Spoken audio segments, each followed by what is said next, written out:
En manchette aujourd'hui, on vous parle de projets de parcs d'éoliennes et leur impact dans la population, de leur impact avec les citoyens. Bonjour et bienvenue à votre bulletin de nouvelles du 13 février 2025, possiblement sous la neige. On espère que tout le monde est en sécurité et que vous soyez vraiment prudent sur les routes. Notre première nouvelle, on rencontre Mme Odette Sarrazin, toujours bien impliquée dans les dossiers environnementaux. On connaît Mme Sarrazin pour sa vocation, justement en lien avec les changements climatiques, avec la protection des territoires. Et dans un premier temps, elle est venue nous rencontrer pour nous parler d'une conférence de presse qui s'est tenue dernièrement et qui avait pour but de mettre en garde la population sur l'implantation d'éoliennes par le secteur privé et des impacts que ça peut produire sur son environnement. Elle nous parle d'éoliennes qui pourraient mesurer jusqu'à 200 mètres de haut et vraiment de la pression que mettent ces compagnies versus l'implantation de ces éoliennes. Écoutons cette entrevue.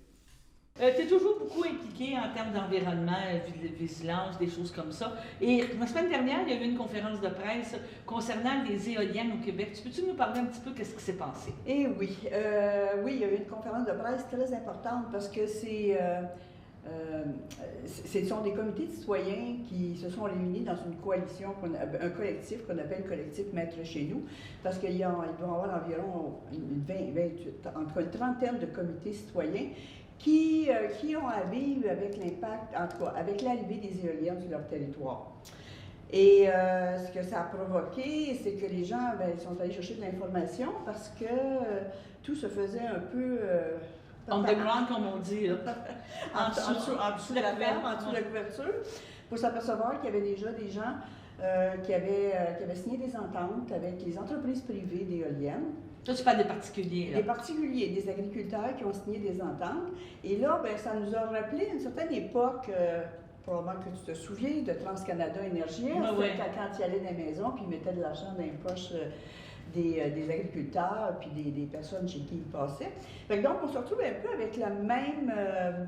la même démarche. Les mêmes problématiques. Les mêmes problématiques. Fait que c'est ça. Fait que donc, pour s'apercevoir qu'il y avait déjà des gens qui avaient signé des ententes. Parce qu'on s'entend que, tu es d'accord avec moi, c'est que les gens, tu sais, mettons, un lopin de terre, tu sais, qu'on s'entend, une espèce d'espace, là, ils mettent une éolienne là, mais là, la compagnie veut en mettre une à 200 pieds, à 300 pieds, à 500 pieds. C'est tout ça qui n'est pas clair. C'est ça qui n'est pas clair, un. Puis deuxièmement, là, l'argument, ton voisin dit oui, donc tu devrais dire oui. C'est la brisure du tissu social, du tissu communautaire. C'est ça que ça crée partout là, au Québec présentement. Beaucoup de tensions puis de conflits dans les communautés. Donc, ces comités-là qui se sont réunis, ont voulu mettre les choses au clair en disant, c'est pas parce que les compagnies ont quand même de l'argent pour faire leur publicité puis leur promotion. Puis les comités citoyens, on travaille avec les moyens du bord. C'est ça. Puis l'information aussi, parce qu'il faut être informé. C'est ça. Fait que là, on a juste l'information du promoteur et nos municipalités se basent, les municipalités qui sont concernées présentement, se basent sur l'information qu'ils reçoivent des promoteurs. Fait que donc, ça a été une occasion, c'est ça, le 29 janvier, mercredi dernier, de mettre les choses au clair. Fait que donc, il y avait le président du syndicat canadien de la fonction publique qui était à Hydro-Québec. Il y avait aussi Martine Ouellet, qui est un ex-cadre d'Hydro-Québec et ancienne ministre des Ressources naturelles. Jean-François Blain, qui est un analyste en réglementation du secteur de l'énergie. Il y a Carole Neal, qui est la porte-parole pour la coalition Toujours Maître chez nous. Janie Vachon-Robillard, qui, elle, est la porte-parole pour un choix éclairé dans Nicolet-Yamaska et coordonnatrice du regroupement Vigilance et Énergie Québec, dont je suis aussi coordonnatrice du regroupement. Donc, pour différentes régions, en tout cas, moi, je suis de la Naudière, mais la Naudière-Mauricie, mais elle est sur la Rive-Sud. Puis, il y avait Rachel Fallman aussi, qui est une conseillère municipale qui a créé le groupe Vent d'élus. Donc, elle est présidente de cette organisation-là. Et le message qui a été transmis, c'est quoi? C'est que présentement, c'est de donner l'énergie à du privé, alors qu'on a l'Hydro-Québec, nationalisé, Ouais, qui est à nous, ça nous appartient. Et là, on est en train de démanteler Hydro-Québec. On est en train de donner des morceaux à l'entreprise privée, parce que ces entreprises privées-là, qu'est-ce qu'ils vont vouloir faire après? Ils vont vouloir nous vendre l'électricité. Oui, puis faire de l'argent. Bien, c'est parce que là, ils profitent de toute l'installation d'Hydro-Québec. OK. Tu sais, on a toutes les lignes et tout ça. Eux autres vont mettre leur éolienne, puis ils vont aller se brancher. Donc, l'idée, c'est que ces comités-là demandent un moratoire. OK. Qu'on arrête, qu'on prenne le temps de respirer, là, OK. puis qu'on regarde où on s'en va. Mais parallèlement à ça, il y avait le gouvernement Legault qui faisait l'annonce d'éoliennes. Ça se peut-tu au Lac-Saint-Jean? J'ai-tu... Bien là, c'est cette semaine. Il y en a toutes les... En tout cas, je vais vous parler tantôt des bureaux d'audience, du BAP. Mais ce que demandent les comités, c'était la raison pour laquelle les comités, le collectif s'est réuni cette semaine, c'est pour demander un moratoire sur le développement éolien, de demander un BAP générique sur la filière éolienne. Générique dans le sens que ça s'applique à tout le Québec, puis qu'on voit tous les impacts que ça a.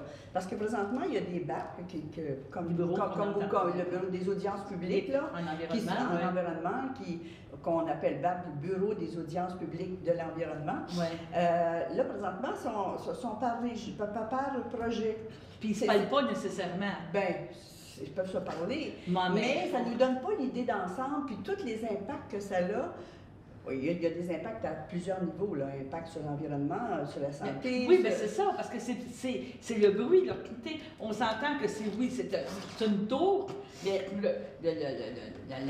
je ne sais pas comment on appelle ça. Là. Les pales, ça crée un bruit, là. Un bruit constant. C'est tout ça qui n'est pas clair nulle part. Il n'y a pas de... Parce que présentement, les éoliennes qu'on va avoir, c'est 200 mètres de haut. Oh. Ça ne s'est jamais vu. En tout cas, s'il y en a peut-être en Europe, mais ici au Québec... C'est pas comparable à ce qu'on voit dans la rive sud.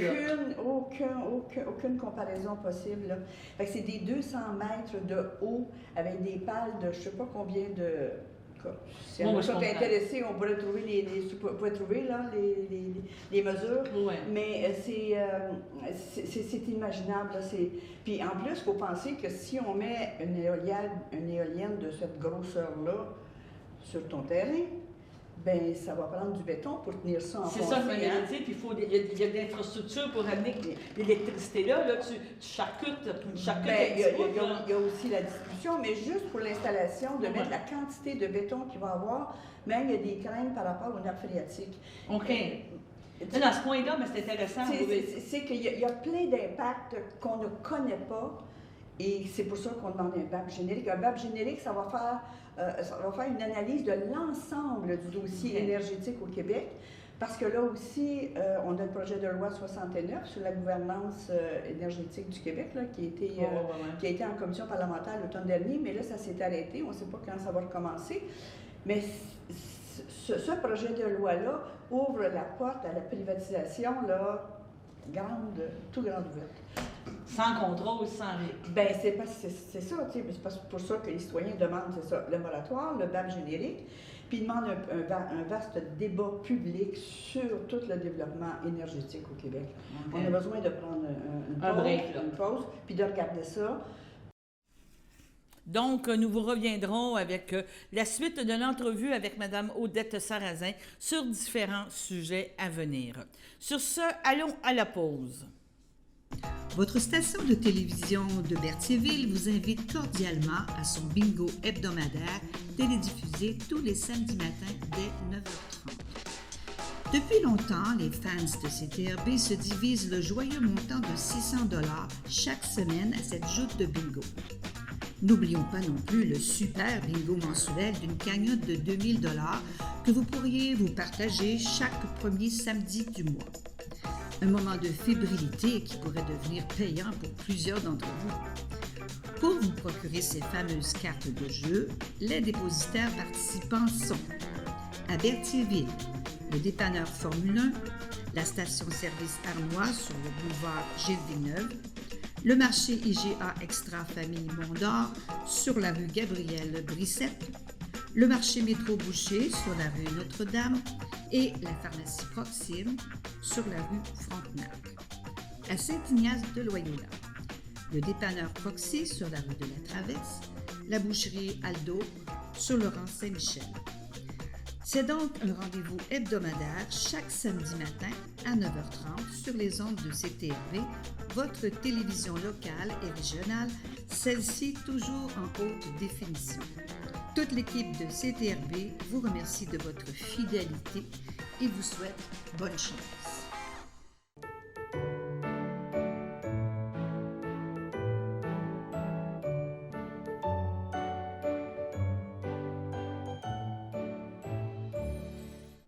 Pour aujourd'hui, le 13 février, le Cabas désire souhaiter bon anniversaire à Denis Coutu. Donc, à toutes les personnes, c'est votre anniversaire aujourd'hui. Profitez bien de votre anniversaire avec votre famille et vos amis.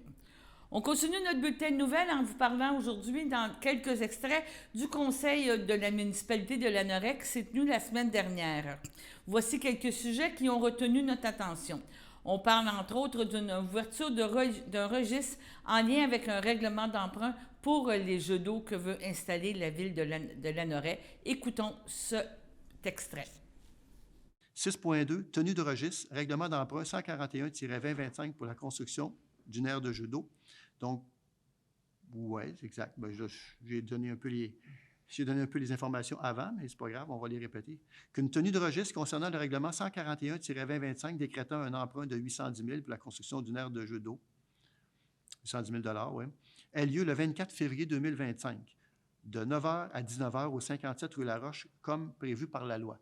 Donc, quand on fait un règlement d'emprunt, on doit ouvrir un registre et les gens peuvent se présenter s'ils étaient en désaccord pour un tel règlement d'emprunt. Et donc, je répète la date, ça va être le 24 février 2025, de 9h à 19h au 57 rue Laroche. Est-ce que j'ai un proposeur? Proposé par Mme Josée Castonguay. Est-ce que j'ai un appuyeur?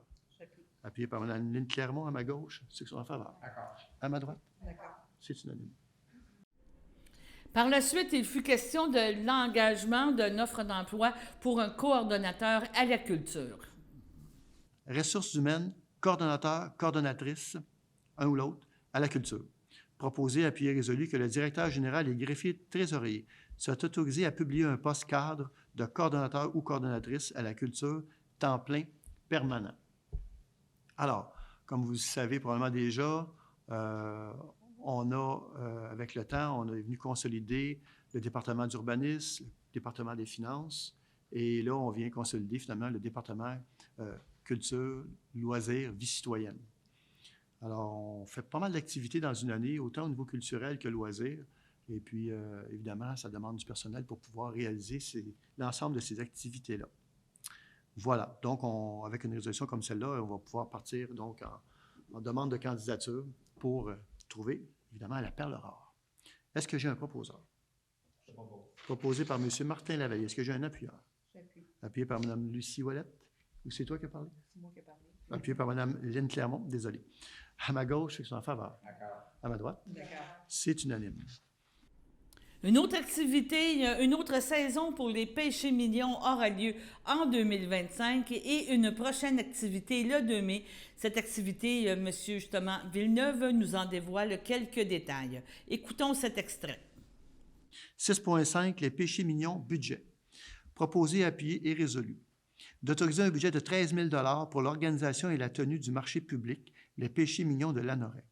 Que la directrice du service vie citoyenne soit autorisée à effectuer des réservations, dépôts et dépenses nécessaires pour la tenue de celui-ci et à signer tous les contrats avec les différents intervenants à cette fin. Alors, il faut s'y prendre tôt. Alors, on est en février et donc, le péché mignon, c'est cet été. Alors, on a des choses à réserver, que ce soit chapiteaux, des animateurs sur place, etc. Donc, il faut débloquer un montant. On parle de 13 000 $. Juste donner une comparaison. L'an passé, on avait débloqué 12 000 $. Cette année, évidemment, on prévoit que ça devrait coûter un peu plus cher, donc on a mis 13 000 $ de plus. Est-ce que j'ai un proposeur? Proposé par Mme Lucie Ouellette. Est-ce que j'ai un appuyeur? J'appuie. Appuyé par Mme Lynne Clermont. À ma gauche, ceux qui sont en faveur. D'accord. À ma droite, D'accord. c'est unanime. 6.5, gala reconnaissance budget. Proposé, appuyé et résolu d'autoriser un budget de 5 000 $ pour l'organisation d'un gala reconnaissance.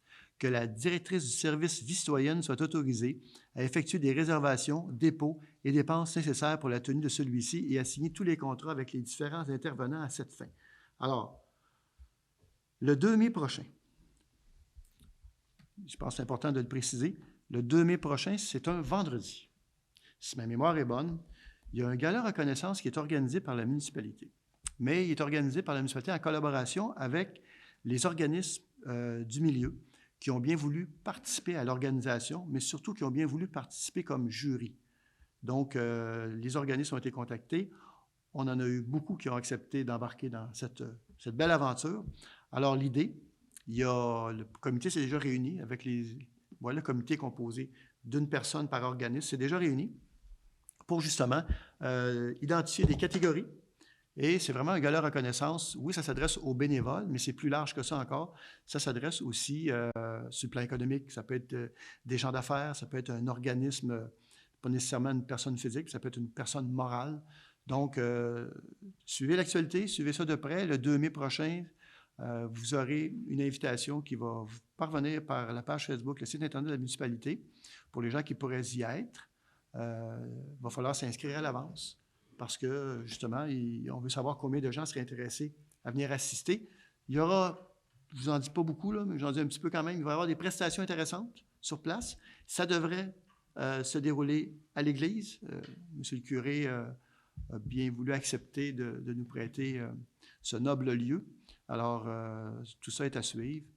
Comme je vous dis, regardez, allez voir les pages Facebook puis la publicité qui va se faire à ce sujet-là. On devrait, d'ici mars à tout le moins, commencer à vous donner plus de précision par rapport à l'événement. C'est en soirée, donc ce n'est pas un souper, c'est vraiment en soirée.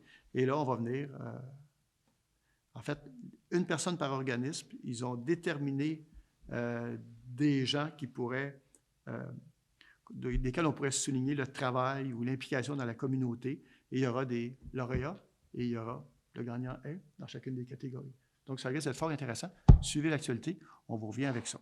Est-ce que j'ai un proposeur? Proposé par Mme Lucie Ouellette. Est-ce que j'ai un appuyeur? J'appuie. Appuyé par Mme Lynne Clermont. À ma gauche, ceux qui sont en faveur. D'accord. À ma droite? C'est unanime. Donc, vraiment un projet très intéressant et sûrement CTRB va vous en reparler et nous serons sûrement présents pour la diffusion de ce gala reconnaissance. En terminant cette partie du bulletin de nouvelles, on vous reparle maintenant encore du Conseil de Lanoraie et il y avait un renouvellement de bail pour le Carrefour Émilie, un centre vraiment important pour les citoyens et la municipalité de Lanoraie. Écoutons cet extrait. Renouvellement de bail 361A rue Notre-Dame. Considérant la convention de location signée entre la municipalité de la paroisse de Saint-Joseph de Lanoraie et le Carrefour Émilie de Lanoraie, Inc., en date du 16 décembre 1998, concernant l'immeuble sise au 361A rue Notre-Dame. Considérant que le Carrefour Émilie de Lanoraie désire bénéficier de l'article 5 de la dite convention, soit l'option de renouvellement du dit bail pour une période additionnelle de 5 années. Considérant l'agrandissement de l'immeuble par l'organisme au cours de la dernière année et que celui-ci désire renouveler pour une période plus longue, soit 15 ans. En conséquence, proposé et appuyé résolu que le préambule fait partie intégrante de la résolution, que la municipalité de Lanoraie acquiesce à la demande du Carrefour Émilie de Lanoraie, Inc., de renouveler leur bail pour l'immeuble sise au 361A rue Notre-Dame, et ce pour une période additionnelle de 15 ans.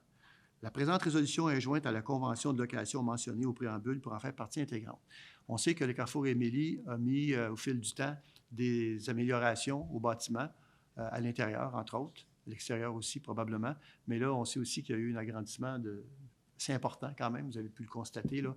Donc, portion garage et bureau, je pense, à l'étage qui vont être mis en place. Donc, le bail actuellement, qui était de 5 ans, se terminerait normalement en décembre 2025, mais à la demande du Carrefour Émilie, pour les investissements qu'ils ont faits, ils veulent s'assurer, puis avec raison, d'avoir un bail à plus long terme pour l'organisme. Donc, je pense que les membres du conseil sont d'accord. À ce moment-là, on va procéder à ce qu'il y ait un bail à partir de maintenant, suite au vote de la résolution, un bail qui va être sur une durée de 15 ans. Est-ce que j'ai un proposeur? Je propose. Proposé par M. François Beaujolier. Est-ce que j'ai un appuyeur? Appuyé par M. Martin Lavallée. À ma gauche, ceux qui sont en faveur. À ma droite? Donc, allons maintenant à la pause. Voici une plaque porte-clés des amputés de cœur. Quand vous utilisez une plaque porte-clés, vous protégez vos clés. Si vous les perdez, la personne qui les trouvera pourra appeler au numéro au dos de la plaque. Ou les déposer dans une boîte aux lettres. Puis, les amputés de guerre vous retourneront vos clés. Gratuitement! Commandez vos plaques porte-clés aujourd'hui à amputédeguerre.ca.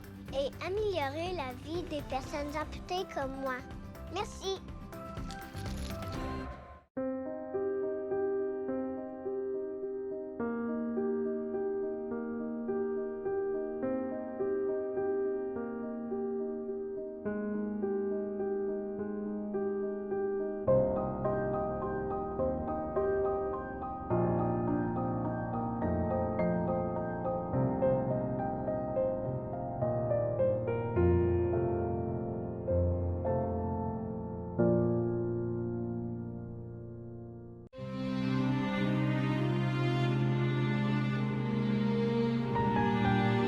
Au CHDL de Saint-Charles-Borromée, le 19 janvier, à l'âge de 90 ans, est décédée Mme Huguette Bombardier, épouse de feu Clément Boutin, demeurant à Berthierville. L'ayant précédée Monique, Paulette, Georgette et France Bombardier, elle laisse dans le deuil 16 enfants, Ginette Poulain, Raymond Baudouin, Richard Boutin, Feu Francine Gros, Marie-France Boutin, Michel Gaboury, Alain Boutin, Martine Lemay, Patrick Boutin, Sylvie Saint-Martin, ses petits-enfants, Sébastien Rousseau, Marie-Ève Rousseau, Dave Gadoury, Yann Gaboury, Yannick Boutin, Pascal Boutin, Kim Boutin, Chloé Boutin, Jérémy Boutin, Adriana Boutin, ses 8 arrière-petits-enfants, sa sœur et ses beaux-frères, belle-sœur, Réjeanne Bombardier, O'Neill Nisotte, Solange Boutin, Raymond Gosselin, Suzanne Boutin, Roger Turgeon, Nicole Boutin, Feu Gilles Blec, Rénald Boutin, Yolande Godbout, Feu Michel Boutin, ainsi que plusieurs neveux, nièces, autres parents et amis.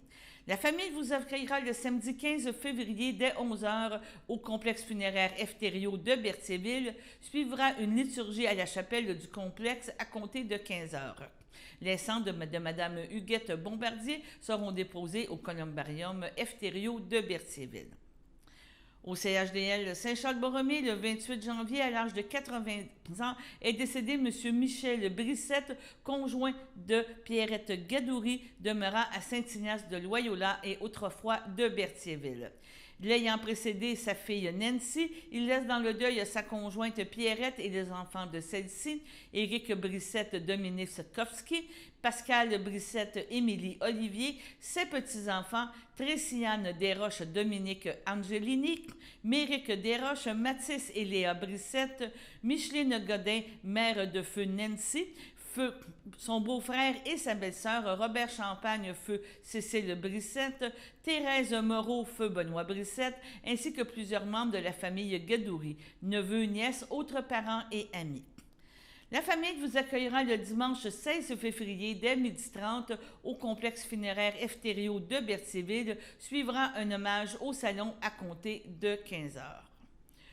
Au centre d'hébergement de Saint-Gabriel de Brandon, le 4 février, à l'âge de 90 ans, est décédé M. Marcel Brunel, époux de feu Janine Brunel, demeurant à Berthierville.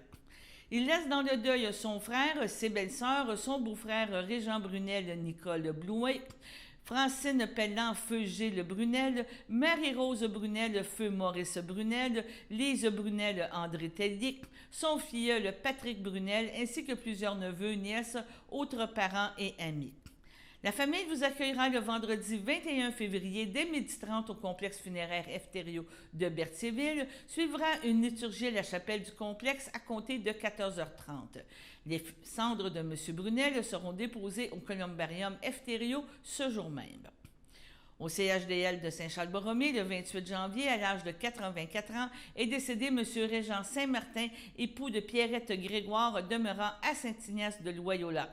Il laisse dans le deuil, outre son épouse bien-aimée, ses filles Sylvie et son conjoint Nicolas Kervadec, Marie-Josée et son conjoint Marco Lalancette, Roxane et son conjoint Vincent Cospin, ses plusieurs petits-enfants d'amour, Rebecca et Baptiste, sa sœur Pauline et son conjoint Robert Proulx, ses belles-sœurs et beaux-frères Denise Grégoire Roserbat, Hélène Grégoire Feu Bernard Lavallée, Thérèse Grégoire Serge Lavallée, Feu Huguette Grégoire Feu Denis Saint-Martin, Armance Grégoire Jacques Forgette, Charles Grégoire Muriel Saint-Martin, Francine Grégoire René Asselin, Gilles Grégoire Claire Dubois, Régent Grégoire Monique Desrochers, Alice Grégoire Michel Lajeunesse, Serge Grégoire Nancy McKellen, ainsi que plusieurs cousins, neveux et autres parents et amis.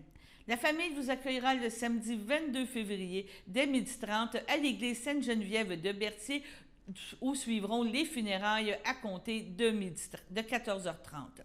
Les cendres de M. Saint-Martin seront inhumées au cimetière de Saint-Ignace de Loyola à une date ultérieure.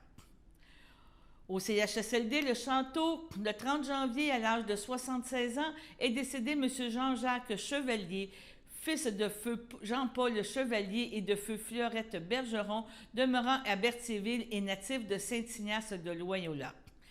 L'ayant précédé ses frères Julien et Benoît Chevalier, il laisse dans le deuil sa sœur, son frère et son beau-frère Lisette Chevalier, Julien Saucé, André Chevalier, feu Paulette Chaput, ses neveux Francis Chevalier, Véronique Marcille, Ghislain Chevalier, Marie-Christine Gravel, leur enfant Noam, Catherine, Gabriel et Victor, ses tantes, cousins, cousines et autres parents et amis.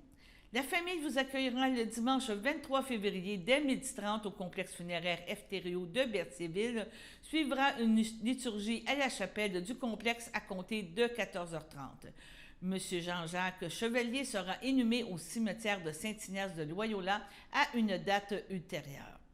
Donc, mes sympathies à toutes les personnes éprouvées. Allons maintenant à la météo.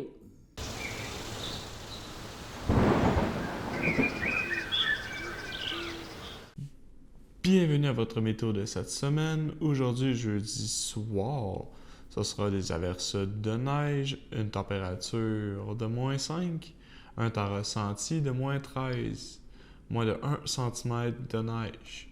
Jeudi nuit, ce sera un ciel variable, une température de -14, un temps ressenti de -23. Vendredi matin, ce sera généralement ensoleillé, une température de -13, un temps ressenti de -22. Vendredi après-midi, ce sera ensoleillé avec passage nuageux, une température de -9, un temps ressenti de -17. Vendredi soir, ce sera généralement dégagé, une température de -14, un temps ressenti de -21. Vendredi nuit, ce sera un ciel variable, une température de -20. Un temps ressenti de -25. Et voilà, c'était tout pour votre météo.